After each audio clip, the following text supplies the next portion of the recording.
Tonight on a special edition of Independent Sources, Enter West Africa. Nigeria's orphans, the growing population at risk of child slavery and ritual sacrifice. The gift and curse that is Nigeria's oil industry. And marketing black doors in Africa, not as easy as you think. Those stories and more on this special edition of Independent Sources, Enter West Africa.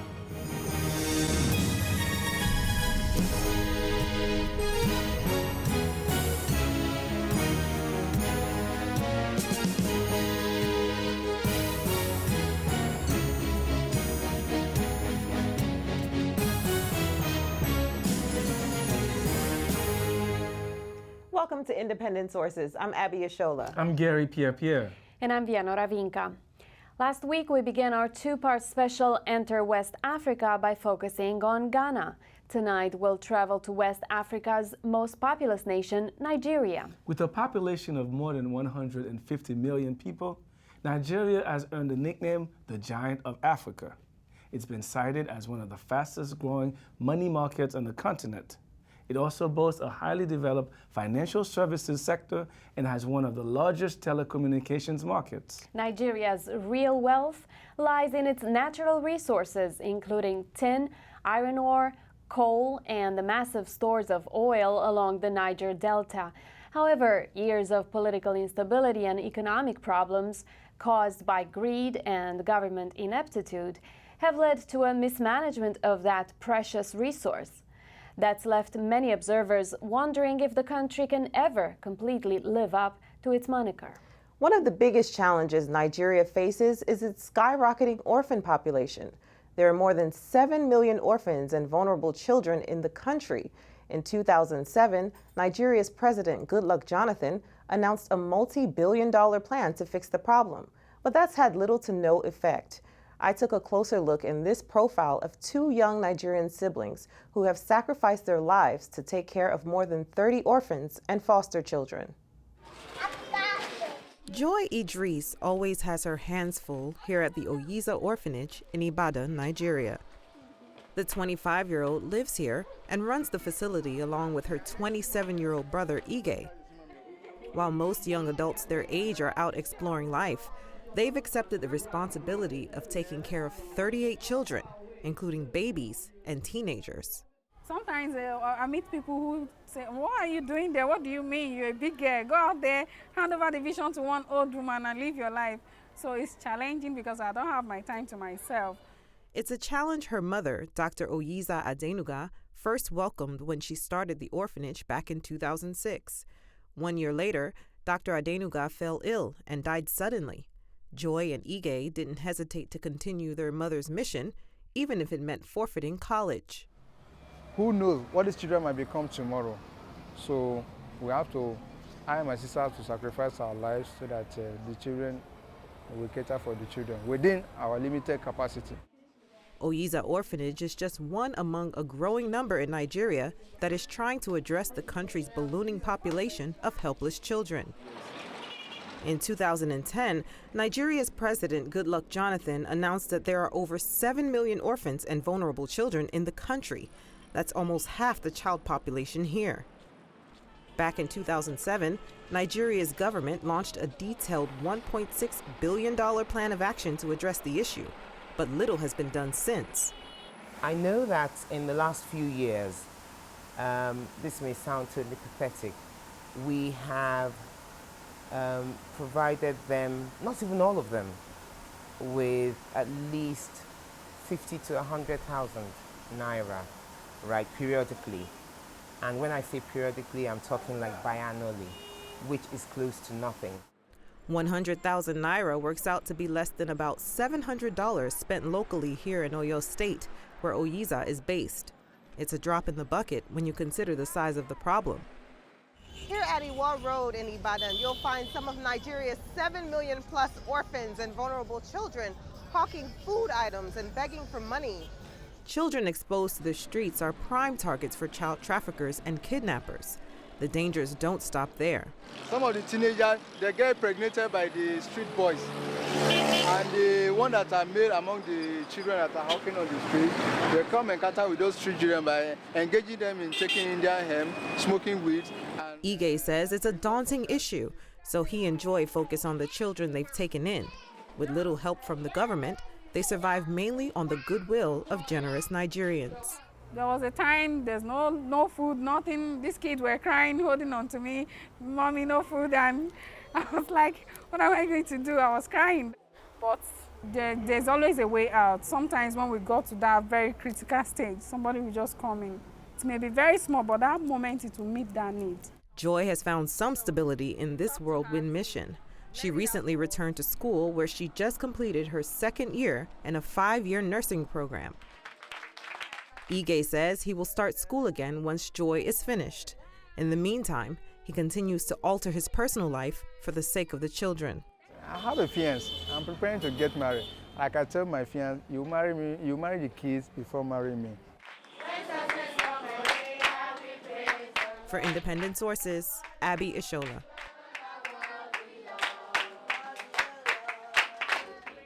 Abby, you talked a little bit in your piece about child trafficking and how that's one of the dangers vulnerable children face while being in the street. Can you elaborate? Sure. It's really, really rampant in Nigeria right now. It's a big problem. There have been reports of camps where kids are taken and held and sold off into working for people as domestic workers and also as sex slaves, as well as prostitution.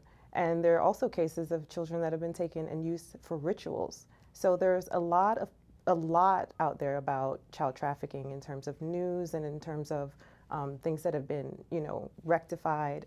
But it's still an issue, especially since some of the kids are still on the streets. They're still selling all these goods, and they're more vulnerable to being taken by people who have these bad intentions. How long has this problem of child trafficking been going on? Is this new? It's not new. I would say over the past 10 years, it's become even more rampant in Nigeria. Why so? Well, probably because of poverty, mostly.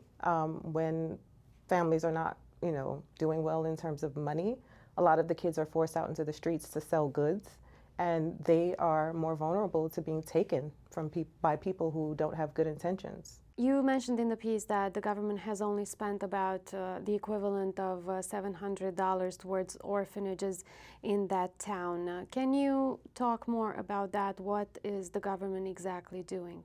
Well, when I spoke to Joy and I asked her what the government has done to help her, she said they haven't helped her at all financially. They've actually set up seminars, socio-economic seminars and things like that to teach them how to run their orphanages. But they haven't helped them financially. Also, when I spoke to the commissioner that you see in the piece, she said pretty much the same thing, that financially they're not helping these orphanages, but what they're doing is they're coming on special days like the Day of the Child and the Day of the Nigerian Child, and they bring food for the kids and candy, which, to many is seen as not really much. Also, there's a law called the Child's Rights Law, where a child is allowed to survive, a child is allowed to be protected, a child is allowed to be vulnerable. But how much they're enforcing that law is what the question is, because obviously there's still so many children in the streets selling goods and they're vulnerable to child traffickers. With this high number of orphans, are there any government-run orphanages? There aren't any. The government says they want to support the ones that are run by individuals like Joy and her brother Ige, but they haven't done much so far.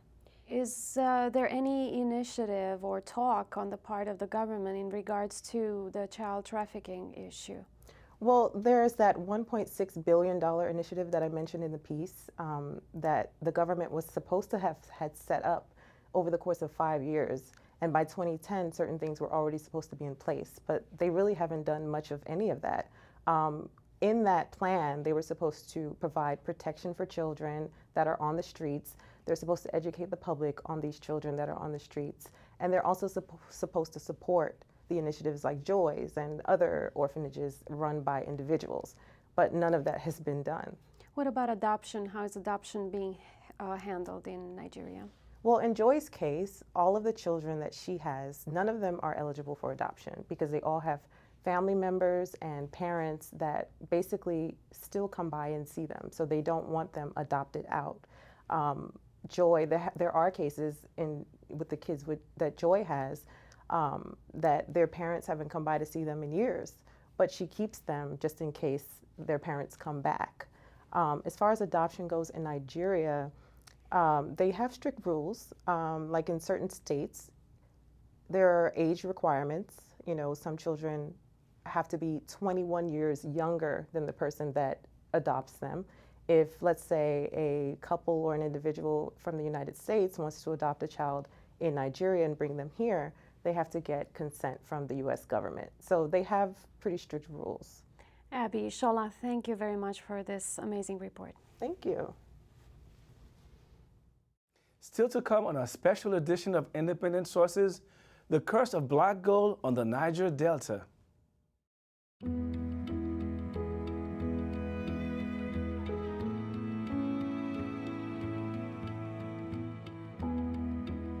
Do your part. Visit feedingamerica.org/hunger and find your local food bank today. Thanks for staying tuned to our special look at Nigeria. Earlier, we mentioned that Nigeria's wealth is found in its natural resources, particularly oil. It's the 8th largest producer of crude oil in the world, and therein lies part of the problem. Nigeria produces but doesn't process oil, leaving that job to multinational oil companies. These multinationals claim that vandalism and sabotage at processing plants along the Niger Delta have led to thousands of oil spills over the last 50 years. One estimate puts the number at more than 3,200 between 2006 and 2010 alone.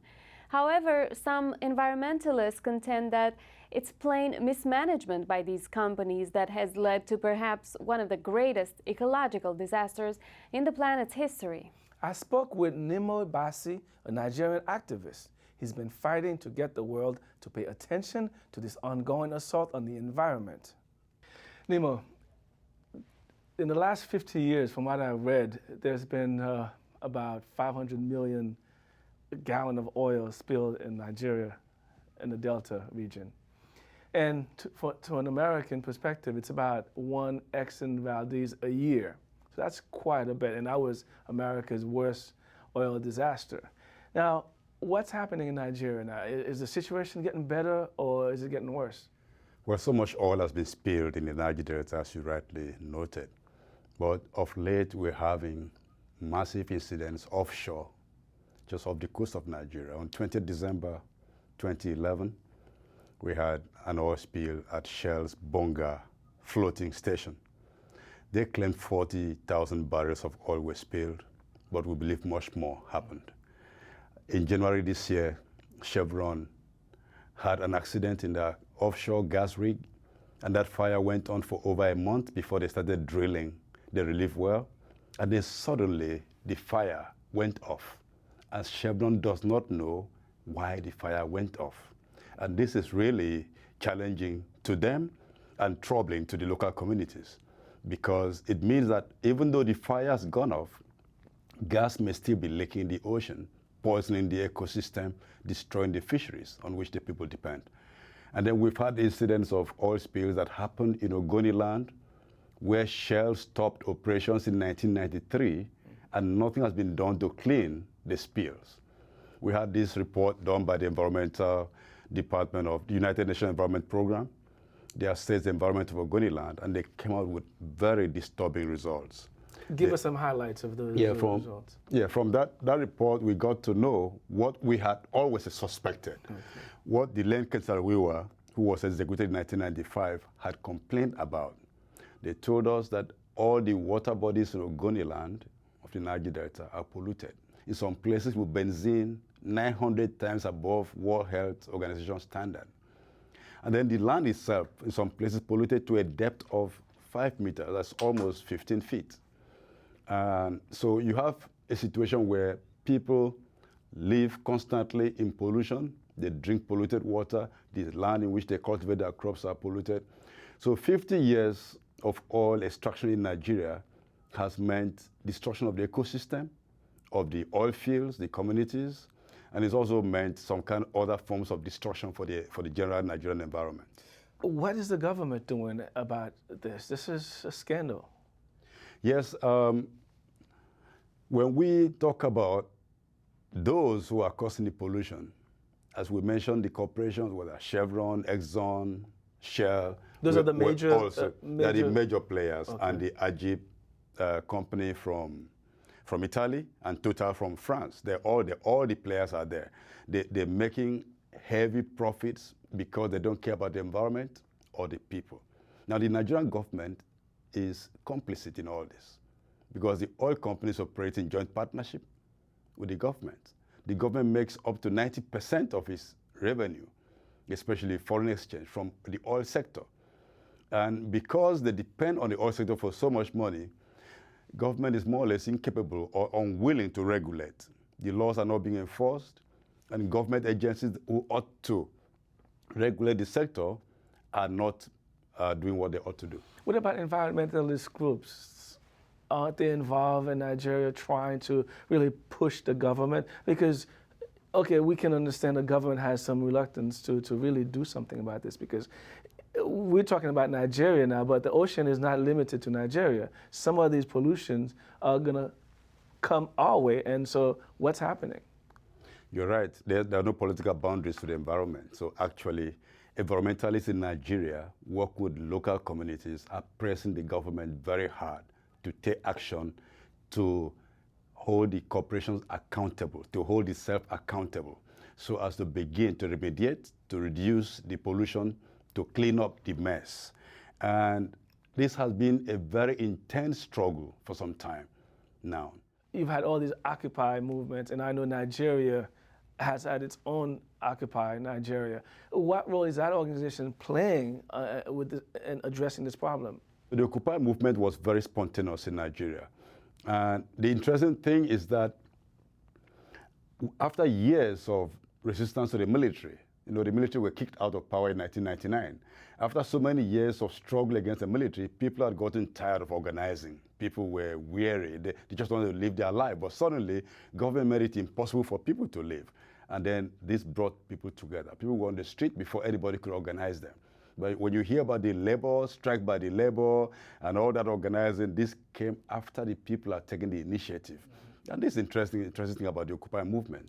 Has it been effective so far? Is there a movement to addressing these problems?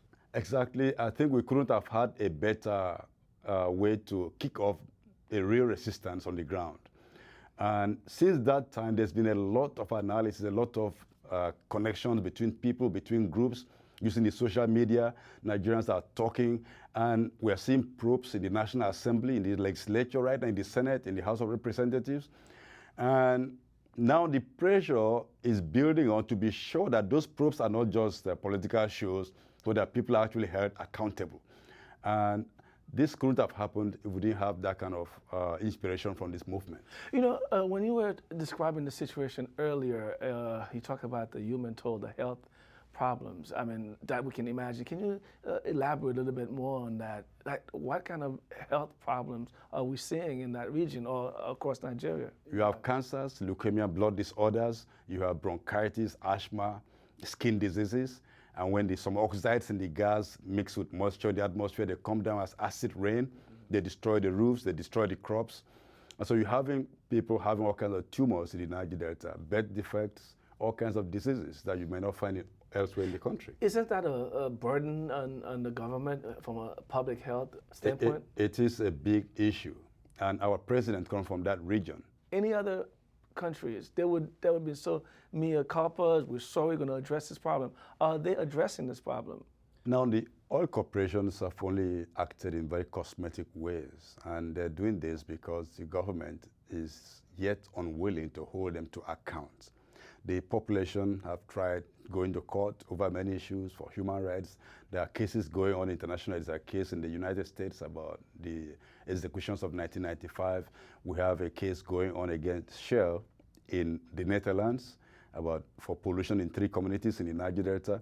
So there are a lot of pressures going on, and we are encouraged by the people's uprising, the Occupy movement, the coming together of different groups besides political affiliations, because what has happened over the years is that Nigerians have lost their sovereignty to those running the political structures. And this is a time for people to regain their power over the entire system. If this doesn't happen, we're going to have a very uphill task ahead of us. Well, I guess there is some optimism, and unfortunately, we're out of time.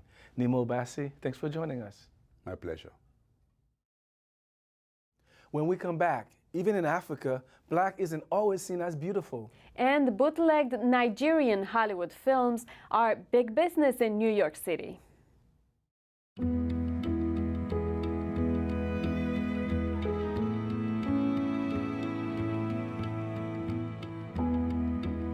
Do your part.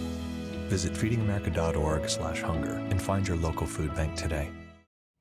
We've talked about some of the economic and social challenges facing Nigeria. Now, on a somewhat different note, we turn to the issue of image. Taofiq Okoya is one of the country's innovative entrepreneurs. He's created a line of dolls modeled after Nigerian women. Okoya says when he came up with the idea, it seemed like the logical thing to do. But getting Nigerian girls to warm up to black dolls wearing traditional clothing hasn't been easy.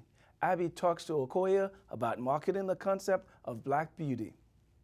This is a hairstyle that was rather common or was in vogue in the 70s in Nigeria. Taofiq Okoya wants every little Nigerian girl playing with his dolls.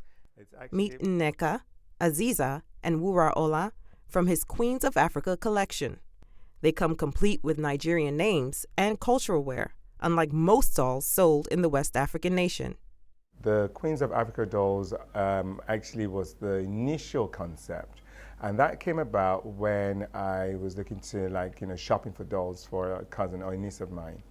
And I realized that, we have a great lot of Western influence on our kids, over time, and it's so subliminal that it's actually not noticed or realized. That epiphany led Okoya to put his entrepreneurial spirit to work.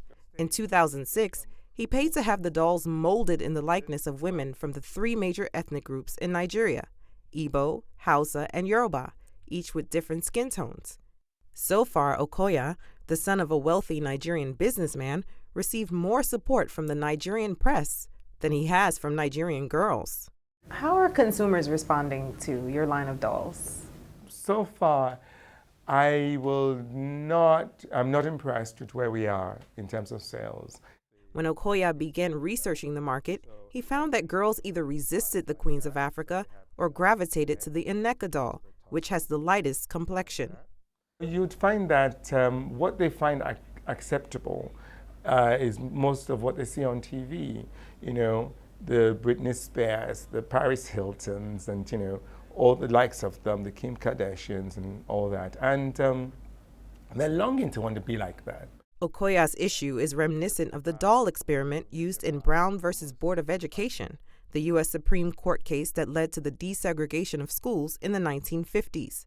Dr. Kenneth Clark presented children with both a white and black doll to test their attitudes towards race. The majority favored the white doll. Yet this seems like an unlikely twist in a country where black people are the majority of the 150 million residents, and in a culture that celebrates its homegrown actresses, musicians, and models.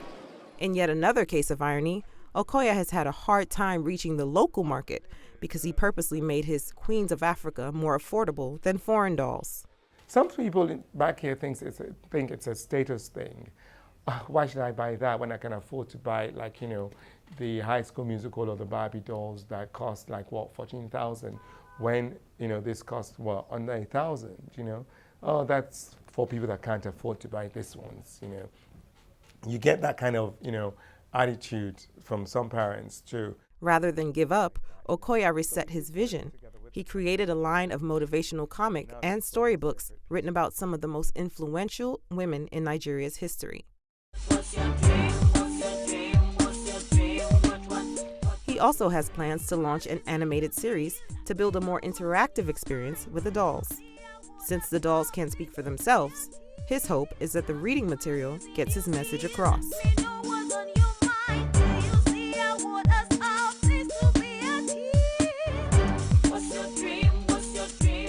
For Independent Sources, Abby Ashola.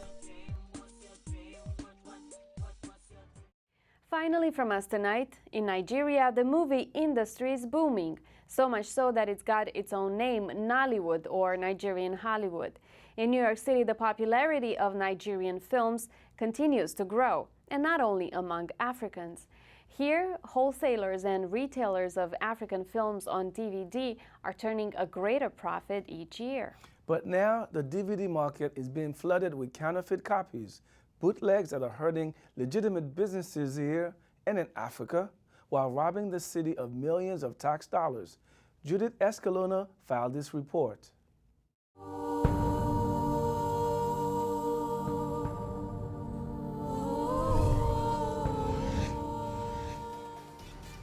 Nollywood, or Nigerian Hollywood, is one of the largest film industries in the world.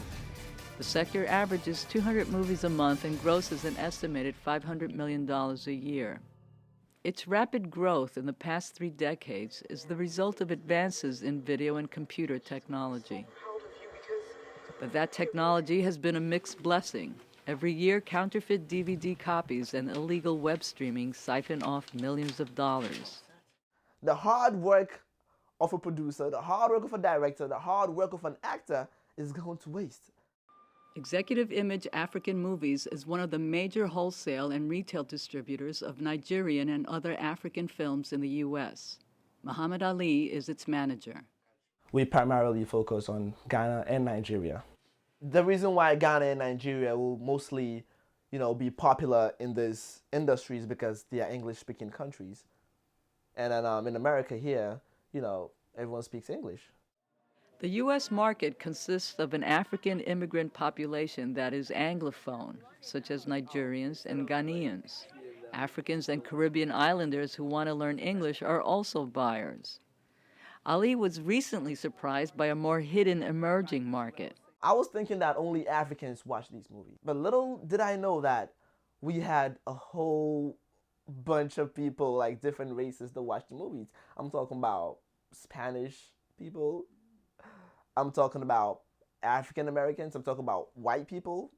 That growing market makes it even more difficult to keep track of bootleg copies. The bootlegging is everywhere. It's in the Bronx, it's in Brooklyn, it's all over New York, it's all over Texas, it's all over Georgia, it's all over all 50 states of America.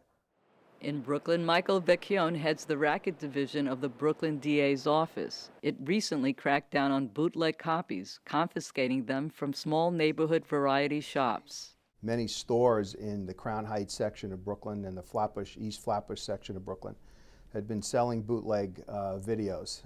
The Filmmakers Association of Nigeria, or FAN, has implemented a seal that allows buyers to identify the legal DVDs from the bootlegs. That helps, but the problem runs deeper. The legitimate films sell for about $10. The Nigerian film industry was going to drop it to $5. So if a consumer buys it for $3, that is a bootleg one, it's really hard for them to tell that it's a bootleg. And the quality is excellent. For Ali, the solution is to organize all the distributors into an association that will act in unison to stop the piracy on and offline. Now, we can only do so much. We can only take care of our movies.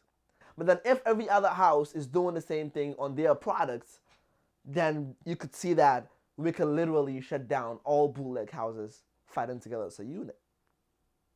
Once the legal DVDs become easily identifiable by their seals and logos, the best way to stop bootleg copies is in the hands of the public. Vecchione says, don't buy them. I'm Judith Escalona, Independent Sources. That's our show this week. Thanks for staying tuned. To see the entire Into West Africa special, including our coverage of Ghana, photos, and extra footage from both countries, log on to www.aashola.com/Enter West Africa.